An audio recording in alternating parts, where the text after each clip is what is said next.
سورہ توبہ کی آیت نمبر 36 جو آپ کے سامنے تلاوت کی گئی ہے، اس آیت کے اندر اللہ سبحانہ و تعالی نے یہ بیان فرمایا ہے کہ اللہ کے نزدیک سال کے مہینوں کی تعداد 12 ہے، یعنی ابتدائے کائنات سے جب سے رب ذوالجلال والاکرام نے آسمانوں اور زمین کی تخلیق فرمائی، پیدا کیا، اسی دن سے مہینوں کی تعداد بھی مقرر فرما دی کہ مہینوں کی تعداد 12 ہیں، اور ان 12 مہینوں میں سے 4 حرمت و ادب کے مہینے ہیں۔ یہ 4 مہینے حرمت و ادب کے یہ کون سے مہینے ہیں؟ نبی کائنات علیہ الصلاۃ والسلام نے اپنے ارشاد گرامی سے ان 4 حرمت والے مہینوں کی وضاحت فرما دی ہے۔ السنہ 12 شہرا منها 4 حرم 3 متوالیات ذو القعدہ وذو الحجہ والمحرم ورجب مضر الذی بین جمادہ وشعبان۔ حرمت و ادب کی یہ 4 مہینے کون سے ہیں؟ امام کائنات علیہ الصلاۃ والسلام نے ارشاد فرمایا کہ سال 12 مہینوں کا ہے، 4 مہینے حرمت و ادب کے ہیں، ان میں سے 3 پے در پہ ہیں، ذی القعدہ، ذی الحجہ، محرم، اور ایک رجب ہے جو کہ شعبان سے پہلے آتا ہے اور جمادی ثانی کے بعد آتا ہے۔ اس آیت کریمہ میں پھر اللہ سبحانہ و تعالیٰ آگے فرماتا ہے فَلَا تَظْلِمُوا فِيهِنَّ أَنفُسَكُمْ، کہ میرے بندو ان 4 مہینوں میں، یہ 4 مہینے ہیں جو حرمت و ادب کے ہیں، ان 4 مہینوں کی حرمت اور ان کے تقدس کی وجہ سے ان مہینوں کی حرمت کی پامالی نہ کرو۔ یہ 4 مہینے جو حرمت و ادب کے ہیں ان کے پاس و لحاظ رکھو اور اپنے اوپر ظلم نہ کرو۔ ظلم سے کیا مراد ہے؟ اس سے ایک مراد تو یہ ہے کہ ان مہینوں میں جنگ و جدال اور قتال نہ کرو، جیسا کہ اللہ کا فرمان ہے یسألونک عن الشہر الحرام قتال فیہ قل قتال فیہ کبیر۔ اے نبی کائنات صلی اللہ علیہ وسلم، یہ لوگ آپ سے ان حرمت والے مہینوں میں جنگ کے بارے میں پوچھ رہے ہیں، آپ بتا دیجئے کہ ان مہینوں میں جنگ کرنا، لڑائی جھگڑا کرنا بہت بڑا گناہ ہے اللہ کے نزدیک۔ اور اس کا دوسرا مطلب یہ بھی ہے کہ ان 4 حرمت والے مہینوں میں اللہ کی نافرمانی نہ کرو، رسول اللہ صلی اللہ علیہ وسلم کی نافرمانی نہ کرو، خلاف شریعت کوئی کام نہ کرو، کیونکہ ان 4 حرمت والے مہینوں میں اگر کوئی خلاف شریعت کام کرتا ہے، کوئی اللہ کی نافرمانی کرتا ہے، کوئی رسول اللہ صلی اللہ علیہ وسلم کی نافرمانی کرتا ہے تو اس کا گناہ کئی گنا زیادہ بڑھ جاتا ہے۔ حافظ ابن کثیر رحمۃ اللہ علیہ نے عبداللہ ابن عباس رضی اللہ تعالی عنہما سے نقل کیا ہے، فرمایا کہ ظلم سال کے 12 مہینوں میں حرام ہے، لیکن ان 4 مہینوں کو اللہ تعالیٰ نے خاص کر دیا ہے کہ ان 4 مہینوں میں اللہ کی نافرمانی سے بچو، گناہ کا کام انجام دینے سے بچو، کیونکہ ان مہینوں میں جو گناہ کا کام کرتا ہے اس کے گناہ میں کئی گنا زیادہ اضافہ ہو جاتا ہے۔ اور یقیناً سارا وقت اللہ کا ہے، دن اللہ کا ہے، مہینہ اللہ کا ہے، جس دن یا جس مہینے میں اللہ تعالیٰ چاہے اجر و ثواب کو بڑھا دے، یا جس دن یا جس مہینے میں چاہے اللہ تعالیٰ گناہوں کو بڑھا دے۔ جس طرح سے رب ذوالجلال والاکرام نیکیوں کے اعتبار سے رمضان المبارک کا مہینہ چن لیا ہے، دوسرے مہینوں میں کی جانے والی عبادت کے مقابلے میں اس رمضان المبارک میں کی جانے والی عبادت کا اجر و ثواب اللہ تعالیٰ کہیں گنا زیادہ بڑھا دیتا ہے۔ اور پھر اسی رمضان المبارک کے مہینے میں ایک رات ایسی آتی ہے کہ اس رات میں کی جانے والی عبادت کا اجر و ثواب اللہ رب العزت رمضان کی دوسری راتوں کے بالمقابل میں کہیں گنا زیادہ بڑھا چڑھا کر کے اجر و ثواب دیتا ہے۔ لیلۃ القدر خیر من الف شہر، لیلۃ القدر 1000 مہینوں سے بہتر ہے، یعنی لیلۃ القدر میں کی جانے والی عبادت کا اجر و ثواب رمضان کی دوسری راتوں میں کی جانے والی عبادت کے اجر و ثواب کے بالمقابل کہیں گنا زیادہ بہتر اور افضل ہے۔ کس قدر اللہ رب العزت نے اس رات کو فضیلت والا بنا دیا ہے، کس قدر بڑھا چڑھا کر کے ثواب دیتا ہے۔ اسی طرح سے اللہ رب العزت جس دن یا جس مہینے میں چاہے گناہوں کو بڑھا دے، جس طرح سے ان 4 حرمت والے مہینوں میں کہا گیا کہ نافرمانی سے بچو، گناہوں سے بچو، کیونکہ گناہ کرو گے، نافرمانی کرو گے تو بہت زیادہ گناہ ملے گا، بڑھا چڑھا کر کے گناہ ملے گا۔ ایک شخص روڈ پہ اپنے گھر میں بیٹھ کر کے شراب پیتا ہے، اس کو وہ گناہ نہیں ملے گا، اتنا گناہ نہیں ملے گا جو شخص مسجد میں آ کر کے مسجد میں بیٹھ کر کے شراب پیے۔ ایک تو اس نے شراب پیا، گناہ کا کام کیا، دوسرا اس نے مسجد کی حرمت اور تقدس کا، عزت کی اس نے دھجیاں اڑائی، اس کے گناہ میں اضافہ۔ اسی طرح سے ان حرمت والے مہینوں کی حرمت کی جو پامالی کرے، اللہ رب العزت اسے بڑھا چڑھا کر کے گناہ میں مبتلا کرے گا۔ پھر ان مشرکوں، ان بدعتیوں اور ان خرافاتوں کا کیا انجام ہوگا جو خصوصی طور پر ان مہینوں کی حرمت کی پامالی کر رہے ہیں۔ خصوصی طور پر اس ماہ رجب میں بے شمار بدعات اور خرافات انجام دے رہے ہیں، اور ان بدعات اور خرافات میں سے ایک بدعت، مشہور ترین بدعت صلاۃ الرغائب ہے۔ اور ایک بات آپ دھیان سے سن لیں، پوری توجہ سے سن لیں، ایسا نہ ہو کہ آپ آدھی ادھوری بات سن کر کے یہاں سے جائیں اور لوگوں سے یہ کہتے پھریں کہ اس جمعے کے خطبے میں ماہ رجب کی بڑی فضیلت بیان کی گئی ہے، اس لیے پہلے ہی بتا دے رہا ہوں، دھیان سے سنیں۔ جمعے کے لیے آئیں تو اپنا ذہن خالی کر کے آئیں، کچھ اس ذہن میں ڈال کر کے لے کے جائیں۔ ماہ رجب کی فضیلت کے تعلق سے یا ماہ رجب میں جو اعمال انجام دیے جاتے ہیں ان کی فضیلت کے تعلق سے جتنی بھی روایات ہیں، جتنی بھی حدیثیں ہیں، سب کے سب ضعیف ہیں، سب کے سب جھوٹی حدیثیں ہیں، سب کے سب موضوع اور من گھڑت ہیں، سب کے سب بے بنیاد ہیں۔ ایک بدعت صلاۃ الرغائب کے نام سے مشہور ہے، جسے 12 نماز بھی کہا جاتا ہے۔ یہ حدیث جھوٹی ہے۔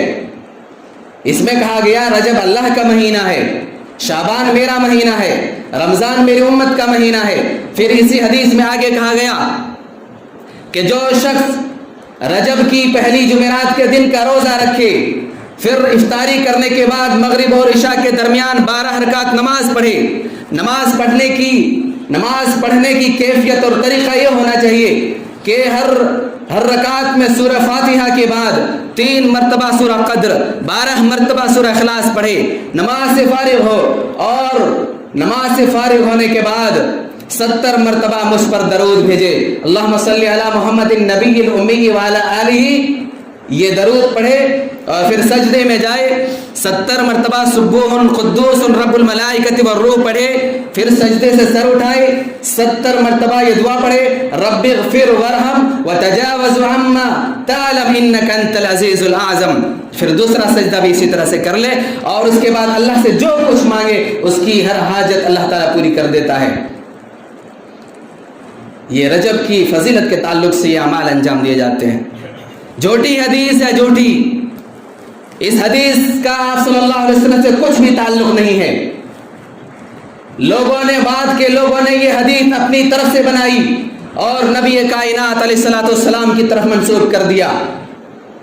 اس سے پتہ چلا کہ یہ دین میں یہ نیا کام ہے، ہر نیا کام بدعت ہے، ہر بدعت گمراہی ہے، اور ہر گمراہی جہنم کی طرف لے جانے والی ہے۔ اور اس ماہ رجب میں انجام پانے والی بدعات میں سے ایک بدعت اس ماہ رجب کے مخصوص روزوں کا ہے۔ لوگوں کا یہ عقیدہ ہے کہ اس مہینے میں روزے رکھنا چاہیے، روزے کی بہت ساری فضیلتیں ہیں جو کہ جھوٹی حدیث ہے۔ نبی کائنات علیہ الصلوۃ والسلام سے ایک بھی حدیث دلیل صحیح سند سے ثابت نہیں ہے، سب کے سب جھوٹی حدیث ہے۔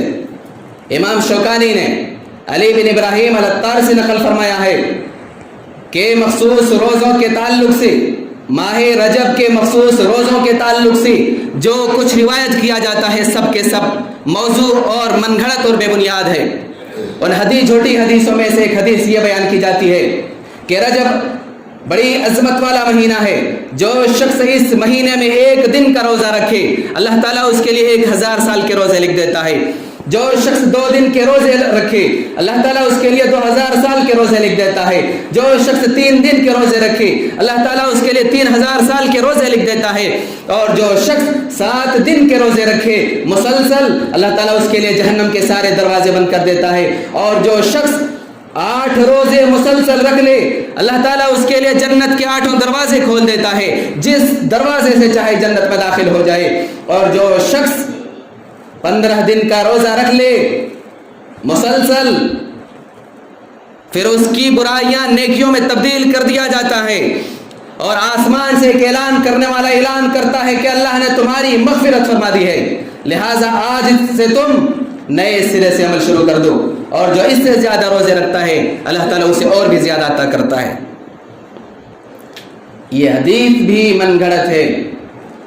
امام ابن حجر رحمۃ اللہ علیہ فرماتے ہیں وہ موضوع بلا شک، بلا شک و شبہ یہ حدیث گڑھی ہوئی ہے، نبی کائنات علیہ الصلوۃ والسلام کی طرف منسوب کر دی گئی۔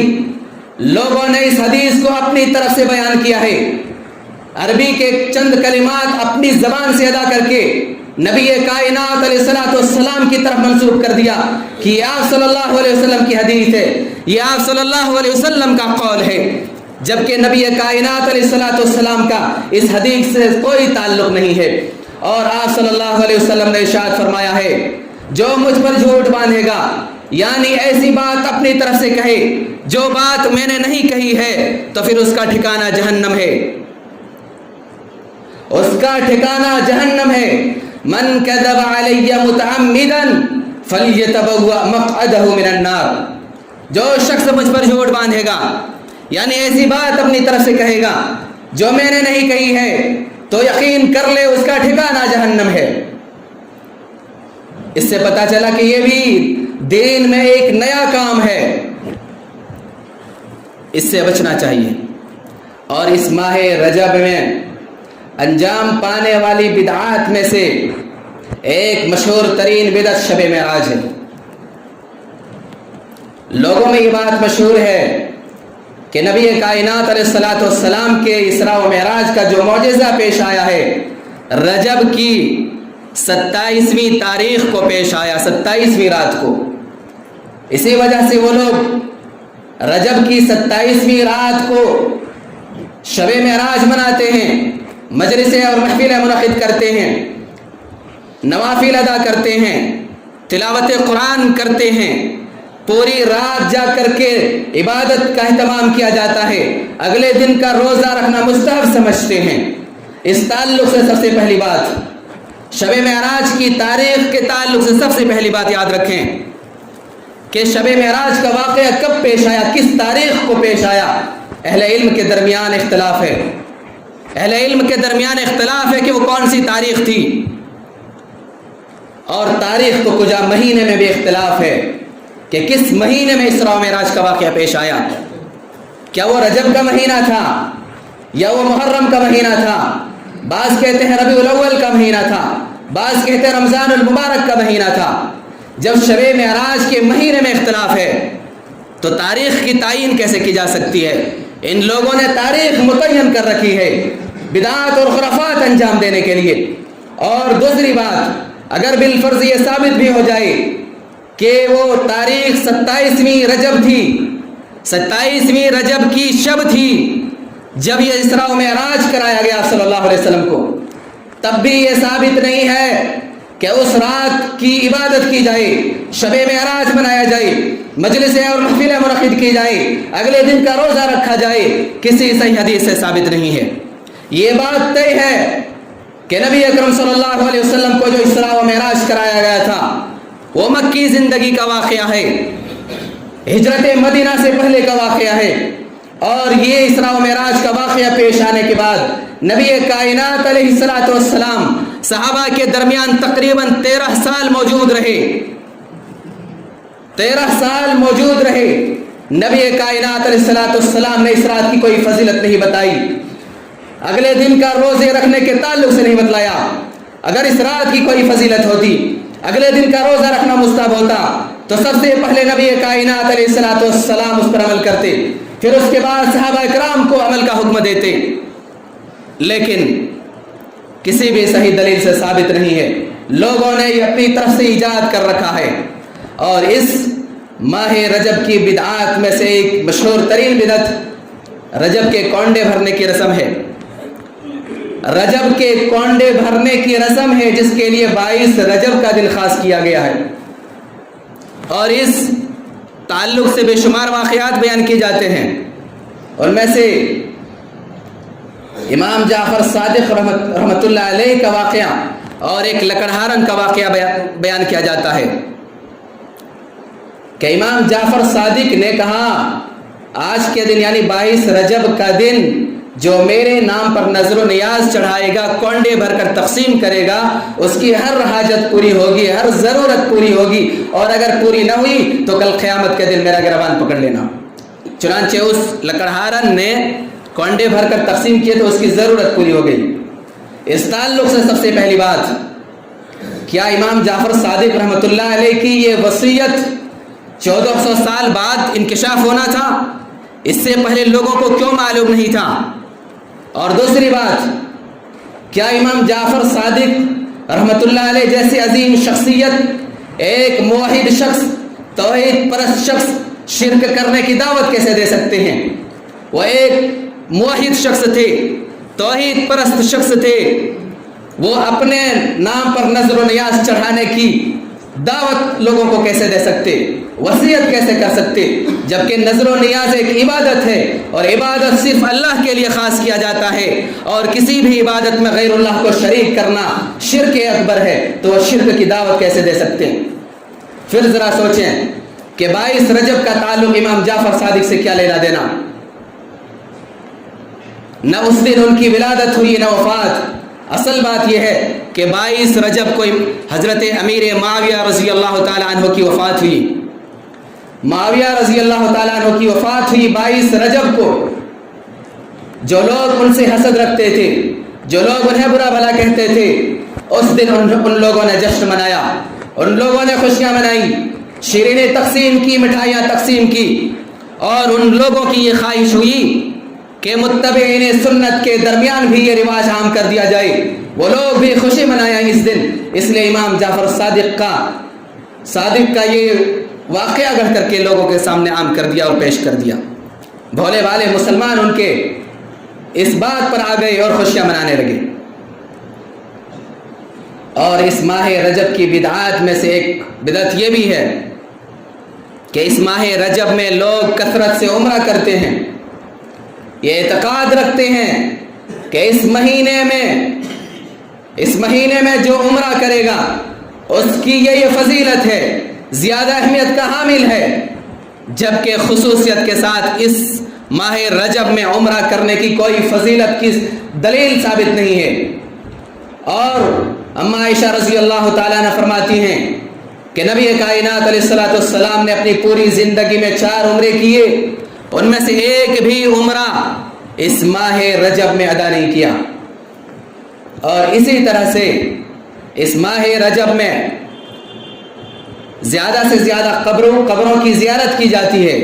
اسی طرح سے اس ماہ رجب میں مردوں کی طرف سے صدقہ و خیرات کیا جاتا ہے۔ اسی طرح سے اس ماہ رجب میں مخصوص دعائیں پڑھنے کا اہتمام کیا جاتا ہے، جو کہ ساری کی ساری چیزیں بدعات ہیں۔ یہ ساری چیزیں بدعات ہیں۔ مسلمانوں ان ساری چیزوں سے بچو، ان بدعات اور خرافات سے بچو۔ نبی کائنات علیہ السلام نے ارشاد فرمایا، من احدث فی امرنا ھذا ما لیس منہ فہو رد۔ جو شخص اپنی طرف سے اس دین میں کوئی نیا کام ایجاد کرے، اسے دین کا حصہ تصور کرے، تو وہ ناقابل قبول ہے، وہ قابل مردود ہے۔ اور جب یہ آیت کریمہ نازل ہوئی، الیوم اکملت لکم دینکم واتممت علیکم نعمتی ورضیت لکم الاسلام دینا، کہ آج میں نے تمہارے لیے تمہارا یہ دین مکمل کر دیا ہے، اور میں نے تمہارا دین بحیثیت اسلام، بحیثیت دین میں نے چن لیا ہے، پسند کر لیا ہے۔ تو حجۃ الوداع کے موقع پر نبی کائنات علیہ الصلوۃ والسلام نے ارشاد فرمایا، سارے صحابہ موجود تھے، سارے صحابہ کو مخاطب کر کے کہنے لگے، اے میرے صحابہ بتاؤ کیا میں نے اللہ کا دین تم تک پہنچا دیا؟ 3 مرتبہ پوچھا، کیا میں نے اللہ کا دین تمہیں مکمل پہنچا دیا؟ تو صحابہ کرام نے قسم کھا کر کے کہا، اللہ کی قسم اے نبی کائنات علیہ الصلوۃ والسلام، آپ نے ذرہ برابر بھی خیانت نہیں کی ہے، پورا دین مکمل دین ہم تک پہنچا دیا ہے، لوگوں تک پہنچا دیا ہے۔ پھر نبی کائنات علیہ الصلوۃ والسلام نے اپنے نگاہ کو، اپنی نظروں کو آسمان کی طرف اٹھایا اور رب ذوالجلال والاکرام کو گواہ بنا کر کے کہا، اے میرے پروردگار تو گواہ رہنا، تو گواہ رہنا، تو گواہ رہنا، تیرا مکمل دین، تیری امانت میں نے تیرے بندوں تک پہنچا دیا ہے، اس میں ذرہ برابر بھی کمی زیادتی کی کوئی گنجائش نہیں چھوڑی، دین مکمل ہو چکا ہے۔ اگر دین میں کار خیر کے نام پر اور اجر و ثواب کے نام پر زیادتی کرنا جائز ہوتا تو نبی کائنات علیہ الصلوۃ والسلام غصے سے لال پیلا نہ ہوتے۔ ان صحابہ کرام پر جنہوں نے قسم کھائی تھی کہ اللہ کی قسم آج کے بعد میں کبھی بھی روزے نہیں چھوڑوں گا، ہمیشہ روزے رکھوں گا، ان میں سے ایک نے کہا تھا کہ اللہ کی قسم میں آج کے بعد قسم کھا کر کے کہا کہ میں زندگی بھر رات کو تہجد کی نماز پڑھتا رہوں گا، کبھی بھی سوؤں گا نہیں۔ اور ایک نے قسم کھائی تھی کہ میں عورتوں سے شادی نہیں کروں گا، جھنجھٹ نہیں پالوں گا، زندگی بھر میں عبادت کرتا رہوں گا۔ ان لوگوں نے کون سا بڑا گناہ کیا تھا؟ زیادہ سے زیادہ اجر و ثواب کا اہتمام کرنے کے لیے عزم مصمم کیا تھا، لیکن نبی کائنات علیہ الصلوۃ والسلام غصے سے لال پیلا ہو گئے اور کہنے لگے، اللہ کی قسم میں تم میں سب سے زیادہ اللہ سے ڈرنے والا ہوں، اللہ سے زیادہ خوف رکھنے والا ہوں، اللہ سے زیادہ تم سے زیادہ ڈرنے والا ہوں۔ اور یاد رکھو میں عورتوں سے شادی بھی کرتا ہوں، رات کو سوتا بھی ہوں اور نماز بھی پڑھتا ہوں اور روزے بھی رکھتا ہوں اور روزے چھوڑتا بھی ہوں، مسلسل روزے نہیں رکھتا ہوں، یہی میری سنت ہے، یہی میرا طریقہ ہے۔ اور یاد رکھو جو میری سنت سے اعراض کرے گا وہ گمراہ ہو جائے گا، جو میرے اس طریقے کو چھوڑے گا، جو میرے اس راستے سے ہٹے گا وہ گمراہ ہو جائے گا۔ کار خیر کے نام پر لوگ بدعات اور خرافات انجام دیتے ہیں کہ نیکی کا کام ہے، کون سا ہم گناہ کا کام کر رہے ہیں؟